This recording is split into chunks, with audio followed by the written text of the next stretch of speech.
Welcome to B2B Beacon's first series of Luminary Leaders, and today we are here with Kathy Button-Bell. Thank you, Carla. You're welcome. The immediate past chair of the Business Marketing Association and the CMO from Emerson. So today we're going to talk about a few things about where the future of marketing is going. Well, I'm excited to do that. So first, you and I talked a lot about the changes that marketers need to have going forward and looking at what they do, and even skill sets and mindsets. So if you had one big piece of advice to give marketers in general about what they need to do to be prepared for this era that we're in now, what would that be?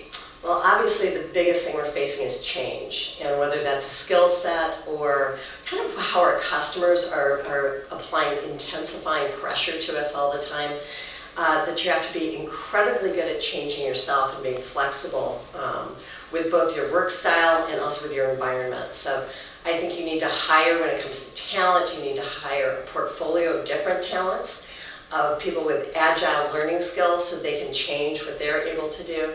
And then I think you need a portfolio of agencies that are perhaps specialists, or actually just gives you a series of different avenues to be able to solve some of the problems. You know, I like what you said about a portfolio of talent on your team. So as you look at the role of marketing and how it's expanding and really touching every corner of the organization, now it's HR, it's IT, it's product development, it's everything.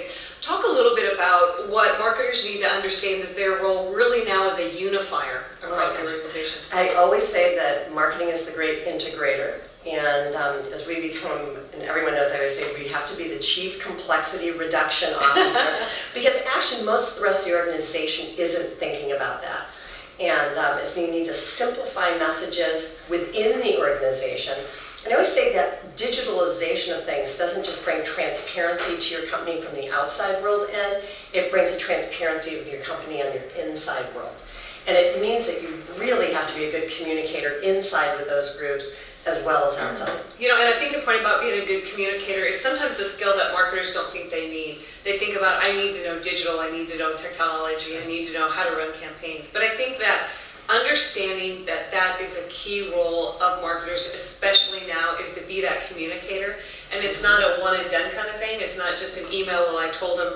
It's really looking at that channel. Mm-hmm. So do you see that a lot in a need for marketers? I do. And I think one of the reasons it's interesting is you need to market the marketing within the marketing group. But one of the challenges you have is, we always say you have silos across companies within a multinational like we have.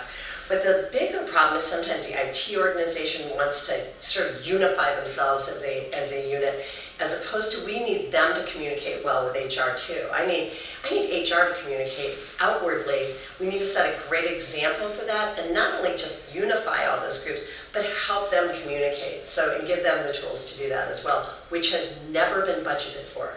That is new money, is that inside machinery working much better. So talking about that education, as you think about what needs to be there, where do you see marketers needing to go, needing to do that they aren't, or maybe where the BMA kind of feels like, yeah? Well, I think one of the major things we all need is research, and that research does not have to be a regression analysis, especially on some of the internal things, a little qualitative that expresses the needs that people have, gives you the ability to find the right language to talk to the people. So all the things we've always done with customers outside, we now need to do with our employees and people inside. And I think the BMA sets a great standard for that, I think. And as B2C and B2B become more alike, I think we can copy so many things that have been successful in the B2C world that we are not so different. But one of the things that's different in B2B is the pressures marketing people face inside their companies, where there is a lack of understanding or acceptance or respect for what we do. Mm-hmm. And I think the BMA can actually hand those people research to show this is what you need. Here is the numbers and the velocity of what this is doing, and it actually gives you protection and a good example to show your own company. And I think it is incredibly helpful. I always say it's your sword and your shield, and it truly is. Now, when we talk a little bit about some specific type of research that might help marketers, and even organizations in general now, millennials, we hear a lot about millennials, how they buy, what they do, how they behave. So with the BMA and the forum, right. BMA's research arm, talking about the research that they've done with millennials and how they work and how they perform. One of the things that came out of this research says, right now 25% of the workforce is millennials and 50% is baby boomers. Then there's that other 25% in the middle. In the next few years, it's going to flip. So it'll be 50% baby, 50% millennials, 25% baby boomers. Okay, so a lot of what we've been looking at right now is helping millennials maybe understand how to come into our world and work. But now really the tables have turned, right? Well, welcome to the party. Yeah. So I think in preparing for that, there's a number of things. I would actually say the research that we got from the forum was 10 times more helpful than the 3 books I've been reading at home. And I think those are all written by baby boomers. Almost the conversation we're just having here about how to cope with those people and how they're defined and what they look like, so you know one when you see one, kind of thing, which is pretty clear because of how old they are. But I think the switching around is going to be really interesting. And speaking of being agile learners, I think for the baby boomers at the upper age edge of that, it is really going to separate wheat and chaff of people that are flexible enough to deal with that younger workforce and how they work. And I think flexibility being the most key operative word, because these people want flexibility.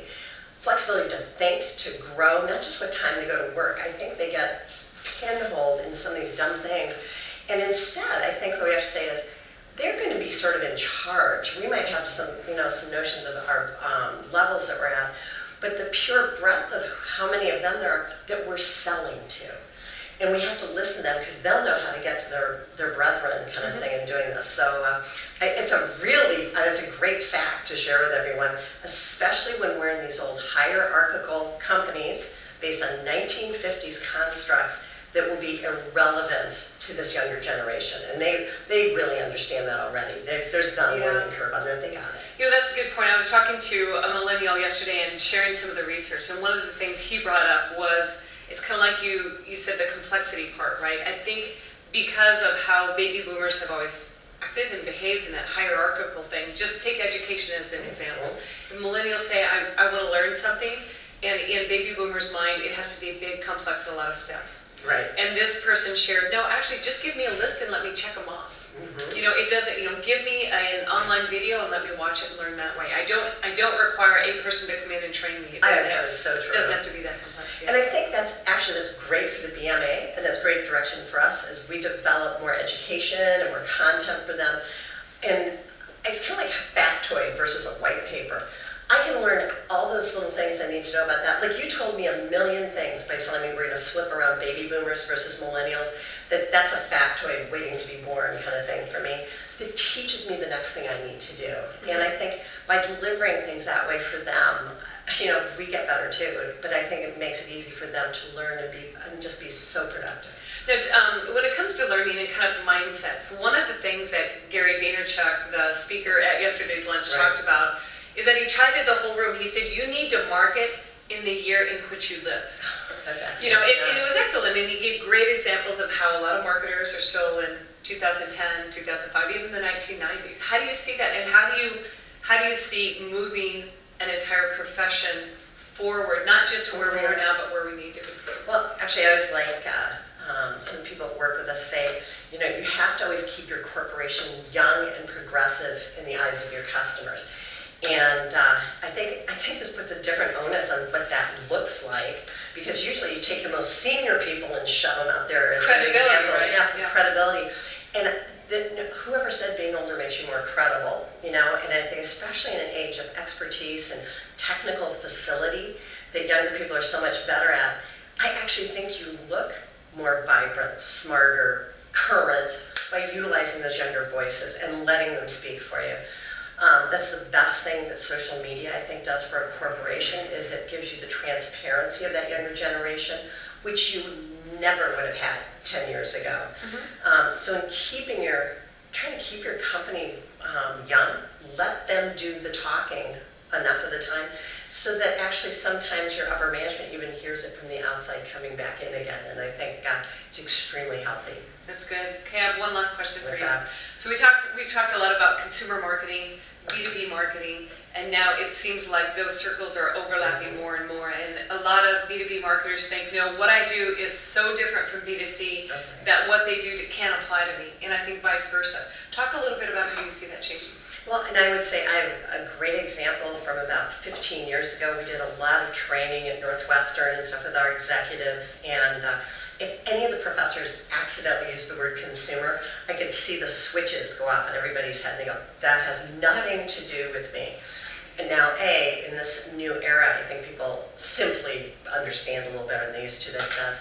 But I think literally the digitalization of everything from YouTube videos to just transparency of all your competitors, transparency of all your employees, drives you to understand they're getting closer together. And you can't give your organization enough examples to say, this is a perfect way to execute this. These people are going to respond, and actually it's an advantage if you're a good B2B marketer. The more you steal from that universe faster than your other guys do, the more successful you're going to be.